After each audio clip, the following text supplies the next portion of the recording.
दो मित्रों ने, मोहित जी ने व राजकुमार पतंगे जी ने कमेंट करके लिखा है, कहा है कि आप पिछली वीडियो पर स्वामी जी ज़रूर एक वीडियो बनाएं, इसका सेकंड पार्ट ज़रूर बनाएं। तो इस वीडियो में सेकंड पार्ट में हम एक तरह से जो मन के ऊपर खोजे हुए हैं, वैज्ञानिक खोजे, उनके आधार पर एक तरह से ये समझेंगे कि हमारी बीमारियों, दुखों, चिंताओं या ध्यान में गति न करने के जो असली कारण हैं वो क्या हैं, और क्या ये सब जो रुकावटें हैं वो हमारी पुरानी आदतों, सोचों या माइंडसेट का ही परिणाम है। ये समझने की कोशिश करेंगे, और क्या इसे हम बदल कर एक शांत, सुखी और निरोगी जीवन जी सकते हैं।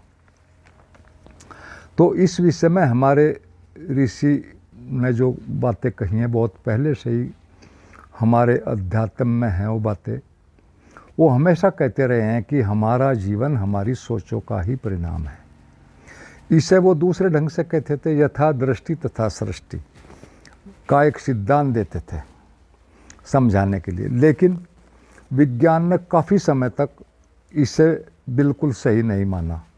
लेकिन जैसे जैसे विज्ञान का विकास हुआ, नई टेक्नोलॉजी आई और बहुत सी चीज़ें आई, तो अब वह इसे सच मान रहा है, और न केवल सच माना है बल्कि विस्तार से समझा भी रहा है।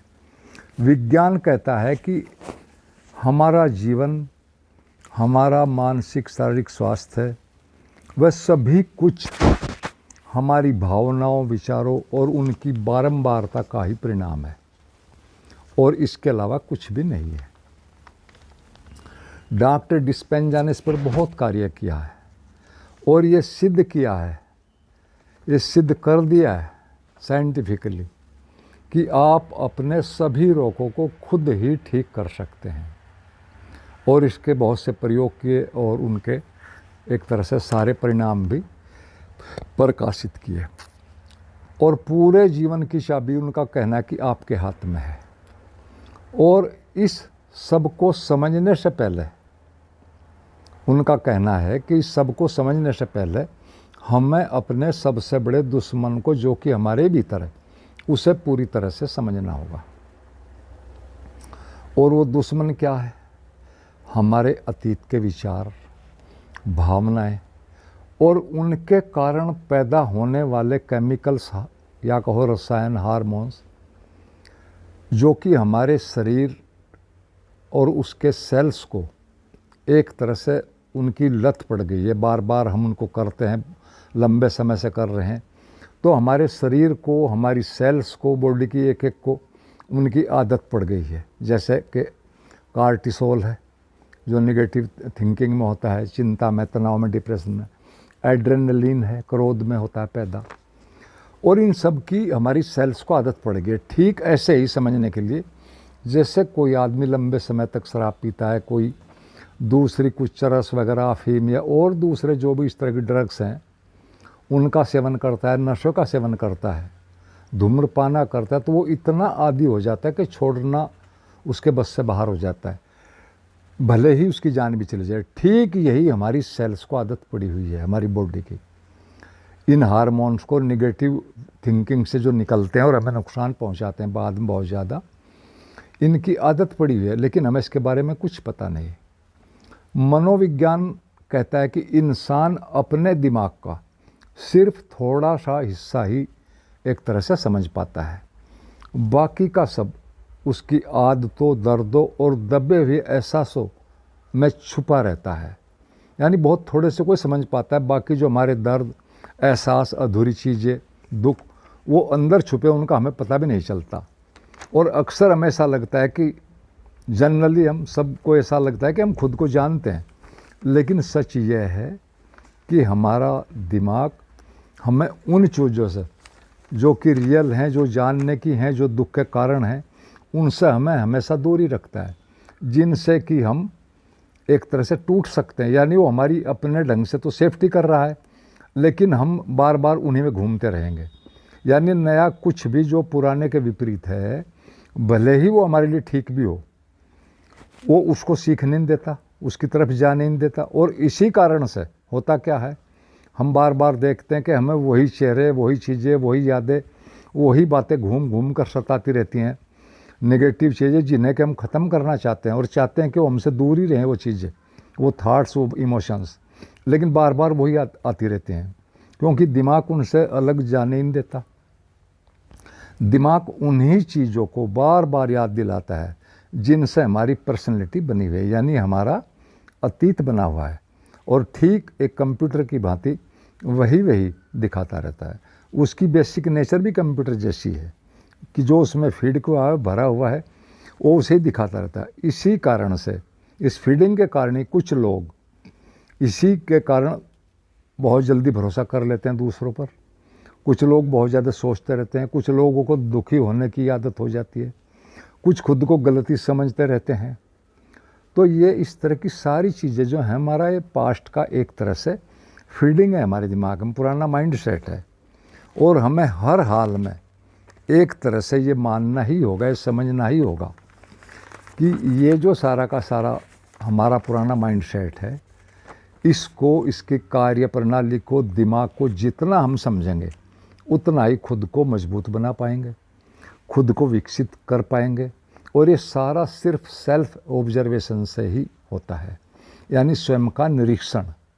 यहाँ मैं अवेयरनेस की बात नहीं कर रहा, साधने की, ऑब्जर्वेशन। उसमें कोई हस्तक्षेप नहीं करना, सिर्फ ऑब्जर्व करना कि क्या चल रहा है। जय कृष्ण मूर्ति ने भी ऑब्जर्वेशन के ऊपर बहुत ज़्यादा बातें कही थी। तो एक तरह से यही हमारी सेल्फ ग्रोथ का एक तरह से पहला कदम है। इसी से ही फिर समझ आती है, स्थिरता आती है, होश आती है, सब इसी में से निकलेंगे जितना हम अपने माइंड को समझेंगे। हमारा जो ये पुराना माइंड सेट है, ये सारा का सारा यही हमारे चलाने का आधार है। और इसीलिए वही जो चीज़ें हम नहीं भी चाहते वही बार बार आते रहते हैं। तो होता है हर हाल में नए माइंड सेट को एक तरह से हमें बनाना ही पड़ेगा। दूसरे अर्थ में इसको अगर एक शब्द में कहें तो हमारा पूरा माइंड जो चलता है अतीत से चलता है, और वो अतीत जो उसमें भरा हुआ है, जिससे वो चलता है, वो अब कहीं है ही नहीं, और उसमें भी कुछ किया भी नहीं जा सकता। हम ये सब अच्छी बातें समझते हैं और वो पूरी की पूरी बात ही व्यर्थ है, लेकिन फिर भी वही चल रही है, हमारा जीवन उससे ही चल रहा है। तो ये सारी चीज़ें समझनी पड़ेंगी और कुछ करना पड़ेगा। जैसे एक उदाहरण के तौर पे यदि हम समझे, किसी ने आपके साथ अतीत में कुछ गलत किया था, ठीक है, लेकिन वो आदमी अब ठीक है। कोई हमेशा एक जैसी मन स्थिति में नहीं रहता, वो ठीक है, और हो सकता है आपकी कोई सहायता भी कर रहा हो या करना चाहता हो, लेकिन माइंड अपनी नेगेटिव सोचने की जो आदत है, जो उसमें पुराना भर चुका है, उसी के कारण पुरानी बातों को ही दोहराता रहता है और उसको गलत ही समझता रहता है एक तरह से। और यह है एक सिंपली एक दुष्चक्र है और कुछ भी नहीं, जो कि जीवन भर चलता रहता है और हम इसी में उलझे रहते हैं। कभी इसके पार नहीं निकल पाते, कभी कुछ सच में कुछ नया, कोई स्पष्ट बात कुछ सीख नहीं सकते, समझ नहीं सकते, क्योंकि हमने कभी अपनी होश पर, अपनी जागरूकता पर, अपने मन पर, मन के चलने के ढंग पर और उस मन के मैकेनिज्म पर कभी कोई काम किया ही नहीं है। जरा सा भी कोई कॉन्शियसली कुछ नहीं किया। अगर हम अपने पर काम करें तो सच्चाई ये है कि इसी जन्म में आदमी कुछ भी प्राप्त कर सकता है या कुछ भी प्राप्त किया जा सकता है। अपना लक्ष्य और या कुछ भी प्राप्त करने के लिए हमें थोड़ी सी और बातें अपने माइंड के बारे में, अपने माइंड सेट के बारे में कुछ थोड़ी सी और चीज़ें समझनी पड़ेंगी। उनमें पहली बात यह है, ये एक सूत्र है कि स्पष्टता ही ताकत है। इसको हमेशा माइंड में अंकित कर लो, स्पष्टता ही ताकत है। जो काम आप करना चाहते हैं वो पूरी तरह स्पष्ट होना चाहिए, यानी जितना हमारा लक्ष्य हमें स्पष्ट होगा, उसकी स्पष्टता लगातार मन में बनी रहेगी, उसमें दूसरा कुछ भी एक तरह से मिलावट नहीं होगी, कोई मिलाएंगे नहीं, हम ध्यान रखेंगे। और वो मिलावटें किसकी होंगी? अविश्वास या दूसरी कुछ इच्छाएं, दूसरे कुछ लक्ष्य उसी में मिला दे, अधैर्य यानी जल्दबाजी, धैर्य न, या कोई डर, ये कई चीज़ें हैं जो उसमें एक तरह से मिलकर उसको ख़राब कर देती हैं। तो जितना एक तरह से ये नहीं होंगी ये चीज़ें, अविश्वास, दूसरी इच्छाएं, अधैर्य या डर, वो उतना ही जल्दी हमारा मन उसको, हमारे लक्ष्य को पूरा कर देगा। तो ये पहली बात है कि स्पष्टता ही ताकत है। फिर दूसरी बात जो है वो ये ध्यान रखनी होगी हमें कि किसी भी नए काम में करने में या कहो पुराने माइंडसेट से बाहर आने में व नया बनाने में शुरू में ही सिर्फ ज़्यादा मेहनत करनी पड़ती है। यानी नया काम हम कुछ भी करेंगे तो शुरू में हमें उसमें ज़्यादा मेहनत करनी पड़ेगी। थोड़ा वो शुरू में मुश्किल भी लगा, बाद में तो बहुत थोड़ी ही शक्ति लगानी पड़ेगी और कम से ही काम चल जाता है और वो एक तरह से हमारा ऑटोमेटिक एक तरह से बात बन जाती है। हमारे शरीर, मन, चेतना की जो पुरानी आदतें हैं, उनसे जो जानकारियां हैं या मान्यताएं हैं, उनकी एक तरह से एक मजबूत पकड़, एक पक्की आदत हमारी चेतना पर, मन पर बन जाती है और उसी के हिसाब वो चलते हैं। शरीर, मन, चेतना उनसे ऐसे चिपक जाते हैं जैसे कि लोहे का टुकड़ा चुंबक से चिपक जाता है। और इस चीज़ को हम सभी मनुष्य से एक तरह से दुख झेलते हैं इसी के कारण। इसे एक बड़े सिंपल से उदाहरण से हम समझ सकते हैं। हम रोज़ देखते हैं कि जब भी कोई रॉकेट पृथ्वी से बाहर दूसरों ग्रहों पर जाने के लिए छोड़ा जाता है, मसलन मंगल ग्रह पर यदि हम किसी रॉकेट को छोड़ते हैं, उसकी ओर वो जाता है, पृथ्वी से जब चलता है, तो उसके ईंधन का 50% हिस्सा यानी आधा ईंधन लगभग सिर्फ पृथ्वी की कक्षा से, जो कि लगभग 400 किलोमीटर है, उसको क्रॉस करने में ही, पृथ्वी की ग्रेविटी से बाहर निकलने में ही आधा ईंधन उसका इंजन जो है एक तरह से खर्च कर देता है। और बाकी का जो आधा है, जो बचा हुआ है, वो आगे की यात्रा जो लगभग 3-4 करोड़ किलोमीटर है मंगल ग्रह यहाँ से, उसमें वो कहाँ 400 में आधा खर्च होता है, कहाँ 3-4 करोड़ किलोमीटर की दूरी पर जो मंगल ग्रह है वहाँ तक पहुँचने में खर्च होता है। यानी ये साइंटिफिक आंकड़े मैंने पेश किए हैं। इनका सिर्फ एक रिजल्ट है कि प्रारंभ ही कठिन है, बाद में सब चीज़ें आसान होती चली जाती हैं। तो दूसरी बात ये समझने की कि हर चीज़ शुरू में ही कठिन होती है, बाद में बिल्कुल सरल और सरलतम हो जाती है। तो ये दूसरी बात थी। फिर एक तीसरी बात और है, अविश्वास, जो भी हमने ऊपर बात की, अधैर्य व डर हमारे जीन्स में इस तरह घुसे हुए, यानी हमारे पूर्वजों से एक तरह से ही आए हैं, हम ये मानते हैं और ये सच भी है। लेकिन नई साइंस एपिजेनेटिक्स क्या कहती है वो भी हमें पता होना चाहिए उसका भी, कि विश्वास और श्रम के द्वारा जो भी पुरानी जीन्स में उसे बदला जा सकता है। एक रिसर्च बहुत पहले मैंने पढ़ी थी कि हार्मोन्स के द्वारा और ध्यान के द्वारा जीन्स को बदला जा सकता है। अभी और नई रिसर्चें भी हुई, उनमें भी ये बात सिद्ध हो चुकी है कि हम जो पुरानी जेनेटिक बातें सुनते हैं, अपने बड़ों में हमारे पूर्वजों में कोई बीमारी थी, मसलन हमारे बड़ों में कोई शुगर की बीमारी थी, हार्ट अटैक की बीमारी थी, तो हम उसे सुनते तो हम तुरंत मान लेते हैं, और जब हमने मान ही लिया, आसानी से ही मान लिया, तो फिर वो फलित भी होते हैं, उनके परिणाम भी आते हैं। जबकि सच्चाई क्या है, पुरानी जो हमारी जीन्स है उनमें 8 पीढ़ियों तक के गुण मौजूद हैं और उनमें अच्छे बुरे सभी गुण होते हैं।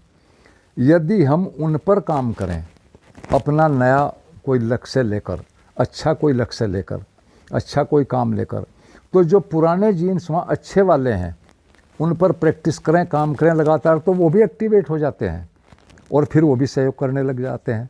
यानी बात क्या सारी सिर्फ विश्वास और अभ्यास की है और कुछ भी नहीं। ये तीसरी बात है कि जीन्स पर ज़्यादा विश्वास करने से कोई फ़ायदा नहीं है। नई रिसर्चें हैं और मन में इतनी शक्ति है कि वो नई जीन्स भी बना सकता है, पुरानी को एक तरह से डीएक्टिवेट कर सकता है। ये बातें साइंटिफिकली प्रूव्ड है। तो ऐसा किसी भी मान्यता पर विश्वास करना या उसी पर जमे रहना, ये कोई अच्छी ठीक बात नहीं है। तो ये 3 बातें हुई। चौथी एक और बात है जो कि एक तरह से सबसे कीमती है और अनिवार्य, और ये सबसे ज़्यादा जल्दी और पूरा परिणाम देती है। जो भी आप चाहते हो उसे फील करो, महसूस करो, ऐसा करोगे जैसे वो अभी मेरे पास है।